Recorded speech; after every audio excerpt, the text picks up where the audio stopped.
జై శ్రీమన్నారాయణ. ఈరోజు 165 రోజు పారాయణలో భాగంగా శ్రీ విష్ణు పురాణే వ్యాఖ్యానే వింశోధ్యాయః కురువంశ వర్ణనం. పరీక్షితస్య జనమేజయా శ్రుతసేనోగ్రసేనే భీమసేనాశ్చత్వారః పుత్రాః. పరీక్షితునకు జనమేజయ, శృతసేన, ఉగ్రసేన, భీమసేనులను నలుగురు పుత్రుడు. విష్ణు చిత్తీయ వ్యాఖ్యా పరీక్షిత ఇతి పరీక్షితః కురుపుత్రాత్. విష్ణు చిత్తే వ్యాఖ్యకు అనువాదం. పరీక్షిత్ అనే కురుపుత్రుని వల్ల జన్హువు. జన్హోస్తు సురథో నామాత్మజో బభూవ తస్యాపి విధూరథః. జన్హువునకు సురథుడు అనే పుత్రుడు కలిగెను, అతనికి విధూరథుడు. తస్మాత్ సార్వభౌమః సార్వభౌమాజ్జయేత్సేనః తస్మాదారాధితాః తతశ్చ అయుతాయుః అయుతాయోరక్రోధనః. అతనికి సార్వభౌముడు, సార్వభౌమునికి జయత్సేనుడు, అతనికి ఆరాధితుడు, అతనికి అయుతాయువు, అయుతాయువునకు అక్రోధనుడు. తస్మాద్దేవాతిథిః తతశ్చ రుక్షోణ్యోऽభవత్ రుక్షాత్ భీమసేనః తతశ్చ దిలీపः దిలీపాత్ ప్రతీపः. అతని వలన దేవాతిథి, అతని వలన ఇంకొక రుక్షుడు కలిగెను. రుక్షుని వలన భీమసేనుడు, అతని వలన దిలీపుడు, దిలీపుని వలన ప్రతీపుడు. తస్యాపి దేవాపి శంతను బాహ్లికా సన్నాశ్రయః పుత్రా బభూవుః. ప్రతీపునకు దేవాపి శంతన బాహ్లికులను ముగ్గురు పుత్రుడు. దేవాపి బాలయేవారణ్యం వివేశ. దేవాపి బాలునిగానే అరణ్యముగా ప్రవేశించెను. శంతనుస్తు మహీపాలోభూత్. శంతనుడు రాజాయను. అయం చ తస్య శ్లోకః పృథివ్యాం గీయతే. శంతను విషయమున ఈ శ్లోకము భూమిలో గానము చేయబడుచున్నది. యం యం కరాభ్యాం స్పృశతి జీర్ణం యౌవనమేతి సహా శాంతిం చాప్నోతి ఏనాగ్ర్యాం కర్మణా తేన శంతనుః. ముసలివాడిని ఎవరిని చేతులతో తాకినా యవ్వనమును పొందును, గొప్ప శాంతిని పొందును. అందువలన అతను శంతనుడు. శంతనోతి శాంతినిచ్చువాడు అని అర్థము. తస్య చ శంతనో రాష్ట్రే 12 వర్షాణి దేవో నవవర్ష. ఆ శంతను రాజ్యమున పర్జన్యదేవుడు 12 సంవత్సరములు వర్షించలేదు.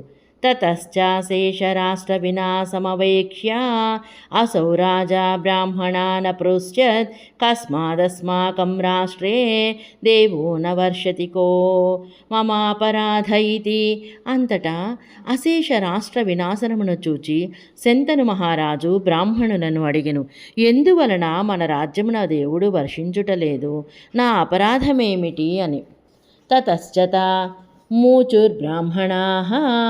అంతటా బ్రాహ్మణులు అతనితో ఇట్లు పలికిరి, అగ్రజస్య తే హీయమవనిః త్వయా సంభుజ్యతే అతః పరివేత్త త్వమిక్తః స రాజా పునస్తానపృచ్ఛత్. ఈ భూమి నీ అన్నది నీవు అనుభవిస్తున్నావు, అందువల్ల నీవు పరివేత్తవు అనగా ఆ రాజు మరలా వారిని అడిగను, కిం మయాత్ర విధేయమితి, నేనేమి చేయాలి ఇప్పుడు అని.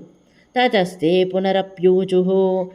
అంతటా వారు మరలా పలికిరి, యావద్దేవాపి న పతనాదిభిః దోషైరభిభూయతే తావదే తత్తస్యార్హం రాజ్యం. దేవాపి పతనాది రోషములతో కప్పబడదో అంతవరకు ఈ రాజ్యము అతనికే తగను. తదలమేతేన తస్మై దీయతామిత్యుక్తే తస్య మంత్రిప్రవరేణ ఆశ్మసారిణా తత్రారణ్యే తపస్వినో వేదవాద విరోధవక్తారః ప్రయుక్తాః. ఇదంతా చాలు, అతనికే రాజ్యము నీయండి అనగా అతని మంత్రి శ్రేష్ఠుడు అశ్మసారి అరణ్యములో వేదవాద విరుద్ధముగా పలుకు తపస్యులను ప్రయోగించను. తైరస్యాపి అతిరుజుమతేః మహీపతిపుత్రస్య బుద్ధిః వేదవాద విరోధ మార్గానుసారిణి అక్రియత. ఆ తపస్సులు బుద్ధి కలిగిన ఆ రాజపుత్రుని దేవాపి బుద్ధిని వేదవాద విరోధ మార్గమును అనుసరించినదిగా చేసిరి. రాజా చ శంతను ద్విజవజనోత్పన్న పరిదేవన శోక తాన్ బ్రాహ్మణాన్ అగ్రతః కృత్వా అగ్రజస్య ప్రధానాయ అరణ్యం జగాన. శంతను మహారాజు బ్రాహ్మణుల మాటల వలన విలాప శోకము కలవాడై ఆ బ్రాహ్మణులను ముందుంచుకొని అన్నగారికి రాజ్యమిచ్చుటకు అరణ్యమునకు వెళ్ళెను. తదాశ్రముపాగతాశ్చ తమ వనతమవనీపతి పుత్రం దేవాపిముపస్తస్తు. ఆ ఆశ్రమానికి వచ్చిన వారు అవనతుడైన రాజపుత్రుని దేవాపిని చేరిరి.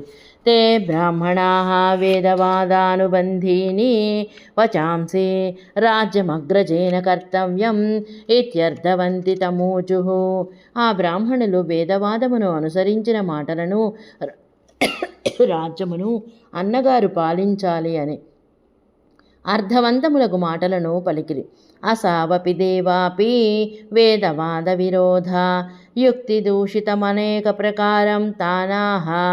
ఇక ఈ దేవాపి కూడా వేదవాద విరోధి యుక్తులతో దూషితమైన మాటలను అనేక ప్రకారముగా వారితో పలికెను.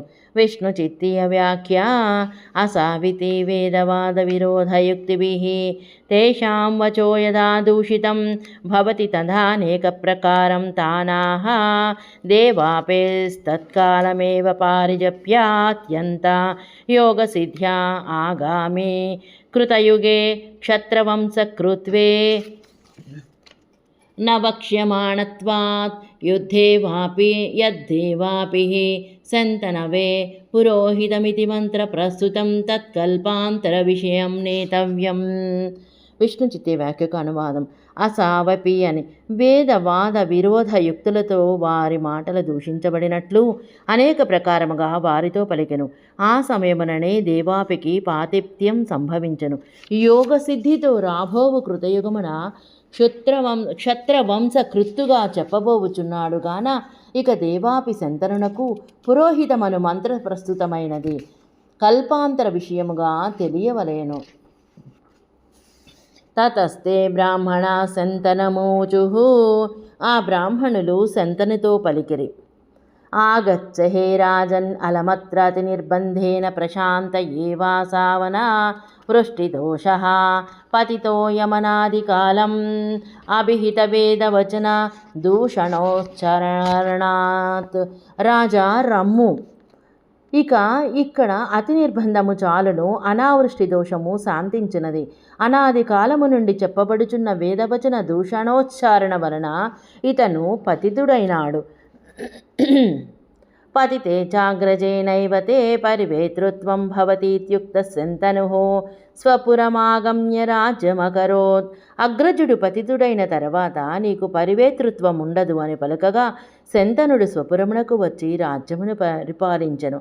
వేదవాద విరోధ వచనోచ్చారణ దూషితే చ తస్మిన్ దేవాపౌతి ష్టత్యపి జ్యేష్ఠభ్రాతరి అఖిల సస్య నిష్పత్తయే వవర్ష భగవాన్ పర్జన్యః.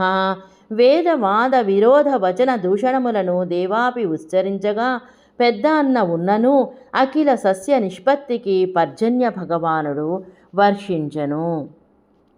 సశేషము. జై శ్రీమన్నారాయణ.